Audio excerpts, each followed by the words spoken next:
Hey guys, Tylord here with my January pickups video. I have a lot of good stuff. I got a package from my good buddy Corey from Maine-ly Retro. Please check him out. He's been one of my best YouTube buddies for over half of a decade. He sent me a really nice gift. He went overboard with this gift. You won't believe I've never had anything like this. I got a package from Retro T-Brone once again, some cool stuff. He's always sending me the goodies, and then some pickups from Rasputin's media store for over the past months. Yeah, I may have found a couple at the game store. Let's start off with that big package that Corey sent me. Check out, what's this thing? What's that? You ever see one of those before? What is this? What is this? Real 3DO interactive multiplayer by Panasonic with its one controller port that you daisy chain. Oh man, look, I can't believe he sent me this. Oh wow. I don't know if that's an aftermarket one. It works wonderfully. I don't know, is that how it really looked? This might be the real one, actually. It says 3DO. It must be the real thing. I remember them looking different than this, but this thing works perfectly. Only 3 buttons, but the 3 buttons there work fantastic. Yeah, many years ago, he sent me this just because I'm a Street Fighter fan. I just have that for the collection to put on the shelf. But the other day he said, I'm going to send you something to play that on. I was like, what is he talking about? Something to play it on. I remember he was into this. He did some reviews on these games back in the day. So I don't know if he's moved on to different things, but he sent me that. Like, super, super happy to have that. Look what's in here. Oh yeah. Super Street Fighter 2 Turbo. I know I've heard good things about this. I gotta push it in there to lock it. I've heard good things about this, and all the hype I've heard about this game is true. And now I have a new system to collect for. I haven't had it bought in like a new system or a new old retro system in many years, but now I have this, so I'm going to explore the library. I'm hearing from Mr. Tight White that these are region free, so I might be able to get some Japanese games for cheap. I'm hoping I can burn games and play them. If not, I see a lot of games I want on eBay are very cheap. Like, I think I'm going to ask for my birthday for my wife, Alone in the Dark, and maybe that Hell, the Cyberpunk Adventure, and that one, that FMV game with Tia Carrera. There's a lot of interesting looking games in here. I know Road Rash is supposed to be good. There's a Samurai Showdown. I don't think anything can top this. I had never played this, and I was envious of people who had this when I was a kid, although I didn't know anyone that did have one of these. These were like $650 when they came out, so I don't see why a Super Nintendo with Super Street Fighter wouldn't do, or a Genesis with Super Street Fighter. But man, this game is so good. I don't know, it might be my favorite port. I beat it with 1 credit. I even beat Akuma all with 1 credit. So I think it might be a little bit easier than the actual arcade. I'm not sure though. I just use all my typical little cheese strategies I do on the Super Nintendo and Genesis 1. I was able to beat it with 1 credit. And I fought Akuma, and I thought he was going to kick my butt, but I got him the first try with Ryu. But man, this game looks fantastic. It has all the frames from the arcade. It pretty much looks like the arcade. I didn't realize till later on, I saw a GameSack video, that it doesn't have parallax scrolling, but I didn't notice when I was playing it. But man, the graphics and everything looks so good, and the music's probably the best remix I've ever heard in this game. This has got to be my favorite version of the game. So I've been playing this. I had to cut back on this because I wanted to get to other games, but I could just play this game all day long and nothing else. So man, I thought this was just going to be a shelf piece, or I might have given it to someone that had a 3DO, but now my buddy Corey sent me this to use. So man, what a fantastic system. I'm really looking forward to diving into this library. Let's see, it's got the AV out and the RF out. Oh, it has an RF switch, because I do have a CRT. I could use it. And the S video. Looks like it's got something in the back for expansion. Wonder if that was ever used. The on-off switch is on the side. It was hard for me to find it at first because it doesn't have any buttons on it. And of course the controller, one controller port. Man. Yeah, I have no idea how much I like this thing, and it seems very reliable and sturdy, just like my JVC XI. It kind of feels like that type of build, like it's quality, and it's not really that noisy. It loads pretty quietly, like my JVC XI. The Street Fighter game, there's virtually no load times, so this is got to be the best version of Street Fighter, especially if you played it on a console back then. I can't imagine, like, if anyone had this thing. I think it would have been worth the money. For like $700 or more, you could have that version of Street Fighter on this thing. And I don't know, I could never afford that. I didn't even know anyone that had one of these.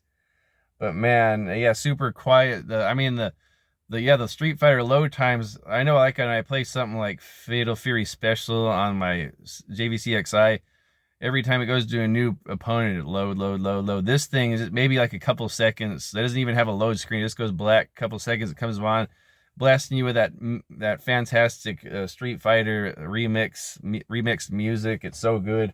I noticed all the frames are there from the arcade. Like Nintendo and Genesis were missing some. It was hard to tell, but man, fantastic. Ooh. So I guess we'll just mix up the games with the movie today because I don't really know how to organize my thoughts here. Let's go to my other package from my other buddy, Retro T-Barone. Sent me a little package. This is all nice stuff. Look what he sent me here. I got to get down on this game, Pit Fighter by Tengen. I hear this version's better than the Super Nintendo one, which was kind of garbage. But this did amuse me at the arcades. I love digitized actors in fighting games. This one's more like a beat-em-up style fighting game, so I'm looking forward to trying to get down on that one this year. And then some wonderful VHS trash. Okay, look at this.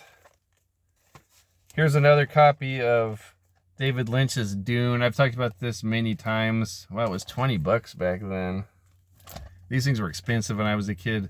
Oh, it's even got the seal on it, so this is probably in good shape. I'm just going to keep this and put it up on the shelf for shelf candy. I love this movie. I love the artwork on the front. I love the visual style of this. People knock the special effects, but I think they look good still. I like David Lynch's adaptation of the book.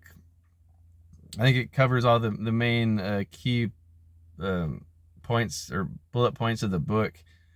With the old Kyle MacLachlan here, who went on to be in David Lynch's Twin Peaks. It's got Sting in there, the artist, not the wrestler, and Sean Young's in there. Old Max von Sydow's in there.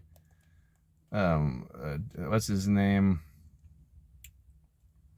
Little guy that plays Chucky's voice is in there. Jose Ferreira's the Emperor in here. I always liked him as the Emperor. Who else was in there? A really good cast, like all-star cast in the. Okay, enough of that. Look at this. Halloween 2, one of my favorite Halloweens. This one's been erased from history, I guess, with a new continuity, but I don't care. It's still Halloween 2 to me. John Carpenter movie. Donald Pleasence comes back, and so does Jamie Lee Curtis. I think that's the last one with Jamie Lee for a while. Yeah, I like this one in the hospital setting. Some good kills in there. Here's one of my favorite Van Damme movies. Time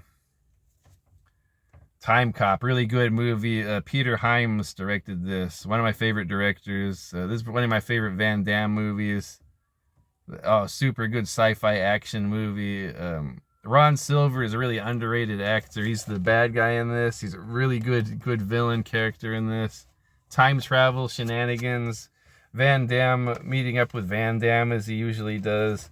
Here's another one. I think I sent this to him before already, but he sent me another copy, and I don't think I had it. Vice versa with old Beverly Hills Cop guy, Judge Reinhold. and Fred Savage. They switched brains, kind of like that one with Kirk Cameron and Dudley Moore. Fun movie. And there was wasn't there a female version of this? What was that called? And I think was Jamie Lee Curtis in it. I don't know. So some great stuff from Retro T-Bone. I always appreciate these packages he sent me. I know you guys think this game's a joke, but I'm really happy to have it. And then maybe I'll talk about a couple more games, and then we'll finish off with the movies. Okay, got this one. I think I mentioned it in my backlog video. I got this at the Utopia Games Star Trek, the 25th anniversary. I really liked what I saw of it from, I think the Comic Man was playing it on Captain Picard Day. And then I went and watched a few videos on it. It's really good. It's a point-and-click style adventure, almost like a role-playing game in certain areas. Really good graphics and really good music that's faithful to the show. Like, it has a lot of the background music adapted to the chip tunes on this, like all the music from the old shows in there. It has the intro from Star Trek. It has many cutscenes. I've never seen a Nintendo game with this many cutscenes. Of course, they're basic cutscenes, but really good. Has the likeness of all the characters in there. You get sucked into a wormhole, and you're out in the farthest reaches of the galaxy where that's uncharted, and you're lost, kind of like Voyager, but it's with the Star Trek crew, and they're trying to gather up enough dilithium crystals from the planets in the solar system to get their ship into warp drive so they can get out of there. And they go to these different little silly planets and meet a bunch of silly little people, and it's really cool. It feels like it's just something out of the 60s. I wish there would be more video game adaptations of TV shows and movies like this. So I really like that one.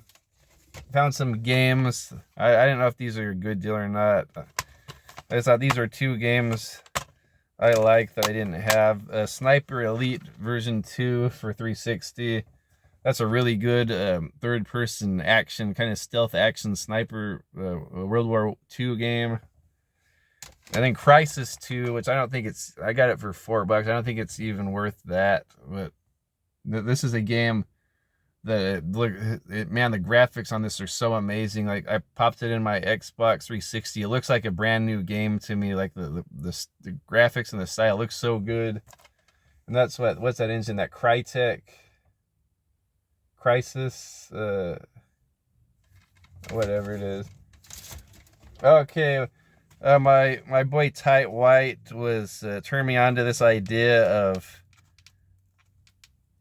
making like a little combo pack, like of your movies, like getting the multi-disc jewel cases or DVD cases and mixing the movie with the game.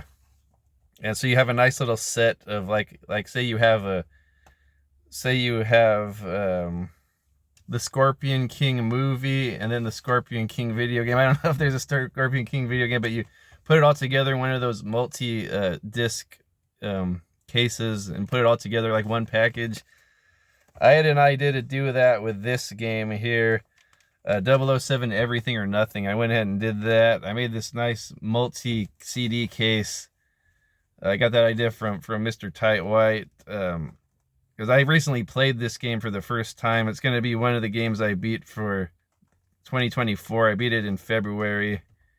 And I actually beat Everything or The World Is Not Enough also. They're both really good PlayStation games. This one I heard a lot of bad things about. Super clunky to get started off. It's a third-person action game based on the movie Tomorrow Never Dies. I played it when I was a kid. I rented it, and then I just beat it all with the invincibility, the God mode. So I was like, yeah, whatever. So I was thinking, man, this game's tough. I would never be able to beat it without cheating. But now I was able to beat it just on Agent, and super clunky. But once you get the hang of it, it's really fun. And I like that how they adapted the movie into this fun little game. There's no checkpoints or anything, but the levels are all pretty short, so it's not too frustrating. I mean, if they had been any longer, it would have been super frustrating because sometimes it's hard to get this guy to do what you want to do. James Bond, third person. There were some downhill skiing levels right out of like The Spy Who Loved Me or A View to a Kill or For Your Eyes Only or On Her Majesty's Secret Service or The World Is Not Enough, name the Bond ski movie. So there's a lot of that. There's a driving level. The levels are pretty cool. Like one of them, you're on foot, and then you go get a car, and you take the rest of the level on the car. Really fun game. I liked it. They took the liberty of changing the plot of the movie a little bit. For example, spoiler alert, in the movie, Dr. Kaufman kills Paris Carver. On this game, you can save her, and you kill Dr. Kaufman, you save the girl, and she lives. And then one level that's not in the movie you get to play as Wei Lin. You get to play as Michelle Yeoh. Michelle Yeoh, I think she's Academy Award winner now. You get to play as Academy Award winner Michelle Yeoh, or Michelle Yeoh, the kung fu chick, really pretty kung fu actress. Not only like she's in those old like Crouching Tiger type movies, but she was in like other movies. I know she was even in she was with Cynthia Rothrock in a movie back in the 80s. But you can play as her, Wei Lin. There's a level where you can play as her. I think it's a pretty fun game. I enjoyed the last couple levels a lot. Pretty challenging. Anyway, so I got the game, and I have that in there. I have the book, and there's the video game. This multi case I borrowed off of something else. I think probably I found it in the free bin at Rasputin's. And then I got the movie in there, special edition movie. And then there's the insert for the soundtrack right here I have. Not the game soundtrack. I wish I had that. The Tommy Tallarico soundtrack, I forgot to mention, is really a banger in this. I think it's really expensive though. This is the superior soundtrack to the movie by David Arnold. There's some bangers on there. The Sheryl Crow song, Tomorrow Never Dies, fantastic. The whole score overall is fantastic, especially the closing title song by Katie Lang, Surrender. That's got to be one of my favorite Bond songs. It's actually in the game, but you have to unlock it. Beat it on 00 Agent, screw that. It's frustrating enough on Agent. But yeah, one thing I like about this too is after you beat the second level, it's like the area of the movie that leads into the pre-title, or the title sequence. There's a pre-title sequence. You play through a couple levels, and you play it, and it goes right into the movie song and the James Bond intro. It's just like the movie. It has the Sheryl Crow song playing, but it's giving you the credits of the developers and the actors, or the voice actors, the developers of the game. So it's like the same as the movie, but they changed it up for the game. I thought it was pretty cool. Anyway, I just thought I'd talk about that. I Frankensteined up this. I had to tape that crap in there. That's from the soundtrack. And here's it looks kind of ghetto, huh? Yeah, there's the game and the soundtrack. I have all in one, and the movie's in there. So I thought that was a little fun project. Okay, and then I found this. I don't know if it's worth it, but I didn't have this game. Oh, it's not even in the original case. It's in a 360 case. The Bard's Tale. Pretty sure that's on Game Pass, but I didn't have it. I might enjoy that now in my older days. I thought it looked boring when I was a kid. And then I got Rare Replay. I spent $8 on that. I think I probably overspent, but I would like to have a physical copy of Rare Replay, and it comes with Gears of War. You know what? I think I probably just made a mistake. I just see a gear. Oh no, it's in here. Heck yeah. Yeah, so they're both in there. Separate discs. I thought they'd all be on one disc. Cool, cool. So I got those two games. Gears of War Ultimate Edition. That might be cool. I love the original Gears of War. What else? Okay. I guess I'll just do my DVDs, and I'll just do VHS trash towards the end. Half-Past Dead 2 with Corrupt and Bill Goldberg. I wanted to see this because it's Art Camacho directed it, and I love his movies. I saw the first one. I think it wasn't Seagal in the first one. Okay. Oh, and then I got this for my buddy Wubbs. I got a package coming to you, Wubbs, and I'm gonna put that in there. Action Jackson. Rest in peace, Carl Weathers, one of my favorite action guys. Really cool movie. This has an awesome cast. Like everyone from the 80s is in here. Sharon Stone's in it. Vanity, Carl Weathers, Craig T. Nelson's the bad guy. I see music with Herbie Hancock with Michael Kamen. So great music. I see Thomas F. Wilson from Back to the Future.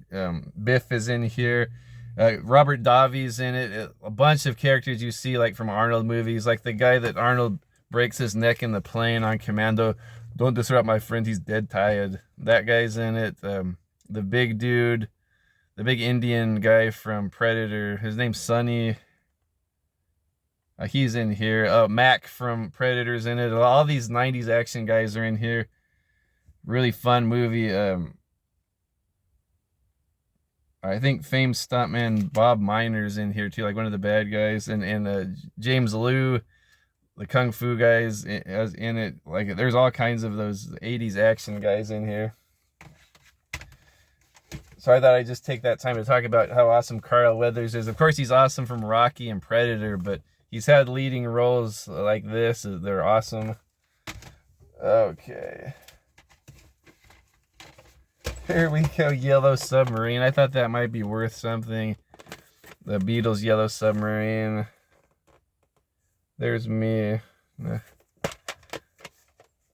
I don't think it's worth anything. But it was 50 cents. Okay, what else we got here? I think I may have had this, but I love this movie. I might put it in a package for someone else. Last Boy Scout with Bruce Willis and Damon Wayans. Little Danielle Harris is in here when she was a little kid from Halloween 4 or 5, and she was in some of the newer Halloweens. She grew up to be a quite attractive lady. This is a fun action movie. Once again, music by Michael Kamen. I gotta love Michael Kamen's musical score. Did Die Hard and my favorite, License to Kill. Oh, here's one of, they're probably my favorite, Gene Wilder, Richard Pryor team-ups, Silver Streak. I've talked about this one before. Really fun adventure comedy action movie. These guys are so hilarious. I'm not gonna say anything, but okay. Oh, I ordered this one. Shout out to Wizard Wear of DVD or video VHS sales on Instagram. Ordered this from him for a good price because I love this movie. I love Cynthia Rothrock, Honor and Glory. I know people trash this movie and think it's a joke, but I freaking love this movie. It's so fun. It's such a fun little movie. Cynthia Rothrock's not even like the main character. It's her sister. There's Tracy Pride. She's like an FBI agent named Tracy Pride who knows Kung Fu. And her sister is, her name is like Joy Pride. And she's a reporter and she knows Kung Fu. I haven't seen the actress in any other thing but a couple Cynthia Rothrock movies, but she's like pretty much April O'Neil if she had the skills of every Ninja Turtle. She's a reporter trying to bring down this corrupt businessman. This guy here, I forget the actor's name. He's in another Godfrey Ho one, Undefeatable with Cynthia Rothrock. This guy's in it. He's really muscular, physically imposing guy that's really good at Kung Fu. He plays this evil businessman. He reminds me of Geese Howard from Fatal Fury because he's like this businessman that's a douchebag, but he's really good at Kung Fu and karate, like really muscular. And he's trying to sell these nuclear arms. It's like a nuclear arms. The FBI is trying to get into it. There's some family tension between Cynthia and her sister and the dad. The dad's an FBI agent. And then there's all kinds of funny characters in here. Chuck Jeffries, one of my favorite. I think that's why I like this movie so much. Chuck Jeffries is in it. He's one of the bad guys, henchmen, but he kind of sees the error of his ways and he doesn't want to work for the bad guy anymore. Chuck Jeffries is the guy. The best way I can describe him is he's like Kung Fu Eddie Murphy. He's really underrated, like really, really funny, really good at Kung Fu. Like I wish he'd been in more starring roles, but this one he's like a side character. And Blood Moon with Gary Daniels. He has one. There's one called Aftershock where he's like he always plays the same type of character. Like like an Eddie Murphy type guy that's all of a sudden he busts out with all this kung fu that looks as good as freaking Jackie Chan. And then a Robin Shou is in here from Mortal Kombat. He's another FBI agent. I think you can see him right there. Oh, here's the bad guy here. Really cool bad guy. Robin Shou from Mortal Kombat. His character's name was like Dragon Lee. FBI agent Dragon Lee. So he was born to play Liu Kang. Oh, 48 Hours from Walter Hill. Fantastic movie with another Eddie Murphy. Or no, it's not Chuck Jeffries. It's the real Eddie Murphy and Nick Nolte. James Remar's in there also from The Warriors. That little guy. What's his name? I can't think. Warriors come out to play. He's in here like pretty much like always the same little Weasley type guy. Also the big dude from Predators in here once again. Three Amigos, funny movie. That's a nice old case. It looks like really retro. HBO, funny movie. Steve Martin, Martin Short. A lot of Martins in there, and Chevy Chase. Kind of reminds me of the plot of Tropic Thunder. What else do we have here? Oh, we're drawing to the end of the video. Red Sonia. I didn't have a copy of that on. Whoa.